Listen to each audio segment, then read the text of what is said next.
Selamat malam, Assalamualaikum warahmatullahi wabarakatuh. Berjumpa kembali dengan Budi Raharjo di Padewan Budi Raharjo. Ini karena sudah malam, sudah ngopi 2 kali, maka video ini tidak dimulai dengan ngopi dulu. Mungkin dimulai dengan menunjukkan ngopi dulu. Ini baru dapat kopi, ini kayaknya enak nih. Besok dibuatlah ya kopi harimau, atau kalau bahasa Sunda kopi maung. Kopi dari Inggris, ada mahasiswa dari Inggris yang memberikan saya, thank you. Nah, kita bahas satu materi yang agak susah nih. Saya lagi membuat materi untuk masih terkait dengan video sebelumnya, materi untuk ngajar di sebuah universitas di China. Jadi Pak Budi tuh ngajar di China, nggak ngajar kuliah ini ya, jadi dosen tamu aja.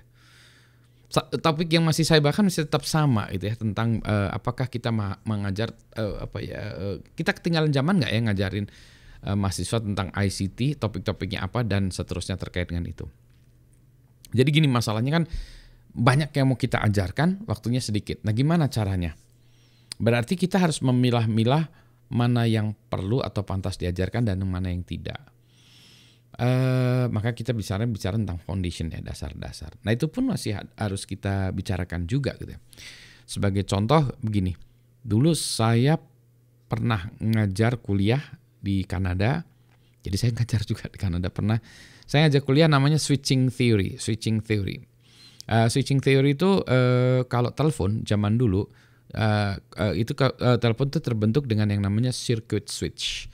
Jadi kalau saya nelpon ya dari sini misalnya ke kampus ITB ya, dari rumah ke kampus ITB, maka akan dibentuk sebuah jaringan berbentuk switch ya. Dari telepon ini ke sentral terdekat, ceklek. Nanti sentral terdekat ke mesin terdekat ya, ke ceklek lagi. Ceklek.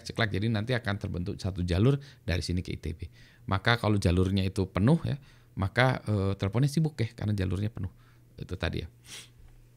Nah, itu sebetulnya namanya circuit switch ya.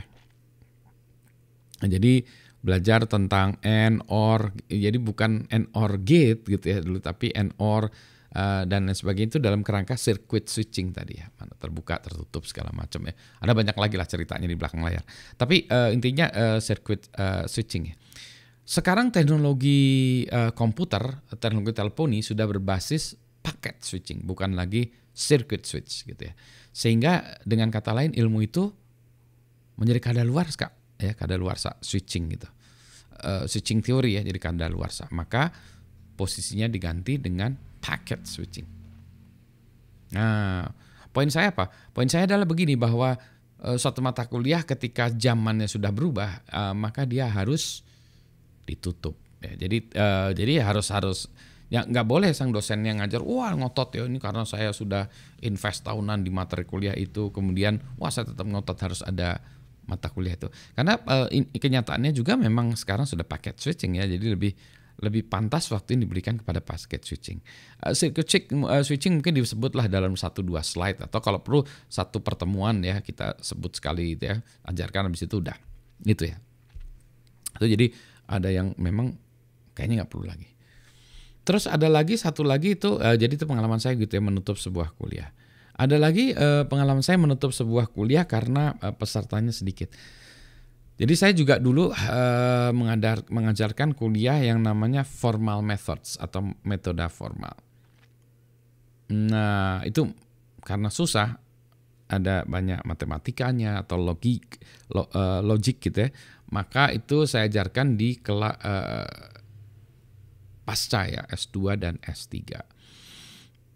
Itu kalau dulu di Kanada juga mulai saya ajarkan juga, tapi tidak banyak waktu itu di Kanada, jadi sebagai bukan kuliah ya, tapi saya ngajar semacam kuliah yang tidak ada kelasnya gitu ya. Jadi saya ngajar malam itu, ada siapa tahu ada yang mau ikutan, ada berapa orang yang ikutan, ada profesor juga ikutan gitu ya, formal methods. Sampai di Indonesia saya ngajarkan juga formal methods.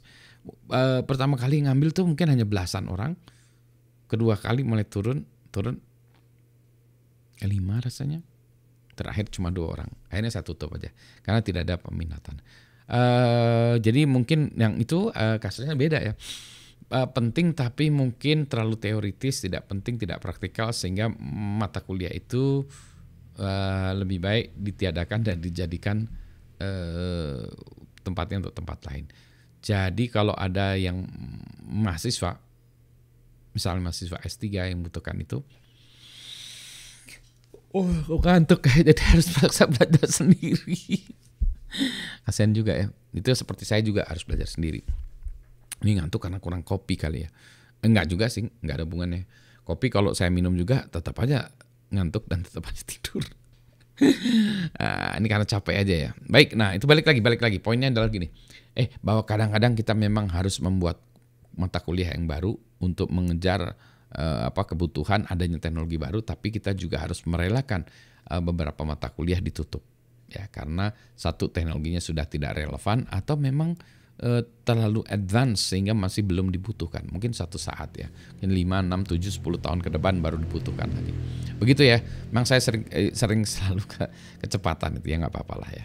Begitu jadi ceritanya. Nah, balik lagi ke topik itu, memilah-milah mana yang harus kita ajarkan, yang tidak harus kita ajarkan berupa pilihan, atau yang memang sudah tidak perlu diajarkan lagi. Itu suatu perjuangan yang berat, tapi itu harus tetap dilakukan secara berkala. Jadi jangan terlalu sakit hati kalau mata kuliah yang Anda ajarkan sebagai dosen ya udah tidak perlu lagi. Ya memang harus moving on. Nah, artinya apa? Sebagai seorang dosen pun saya harus tetap belajar yang baru-baru sehingga saya dapat mengajarkan yang lebih terbaru, teknologi terbaru, ilmu baru, foundation terbaru, cara terbaru kepada mahasiswa saya. Begitu. Nah, itulah apa yang ingin saya sampaikan, harus saya sampaikan sekarang. Kalau besok pagi nanti mungkin udah ada topik lain dan udah kelupa gitu ya. Kalau enggak, dan itu nanti mungkin malam nggak bisa tidur saya. Wah, besok harus saya ceritakan ya PR. Nah, saya ceritakan sekarang saja. Sehingga bagi Anda yang nontonnya malam ini ya masih bisa menikmati ini, yang besok pagi ya sudah ada bahan tontonan besok pagi gitu ya. Jadi begitu dulu, saya akan mencatatkan ini dan meneruskan lagi materi presentasi saya sambil mikir-mikir ya. Nah, jadi tuh yang saya ceritakan itu bagian dari satu slide dari, sekarang udah 12 slide ya. Dugaan saya nanti mungkin akan sekitar 20-an slide lah. 20 slide. Jadi saya membutuhkan mungkin 8-10 slide lagi. Ceritanya sih bisa panjang, bisa sampai 3 jam ya, tapi slide-nya segitu. Bayangkan satu slide aja bisa jadi cerita yang sekitar 5 menit atau 7 menitan ini. Selamat malam. Sehat semuanya. Assalamualaikum warahmatullahi wabarakatuh.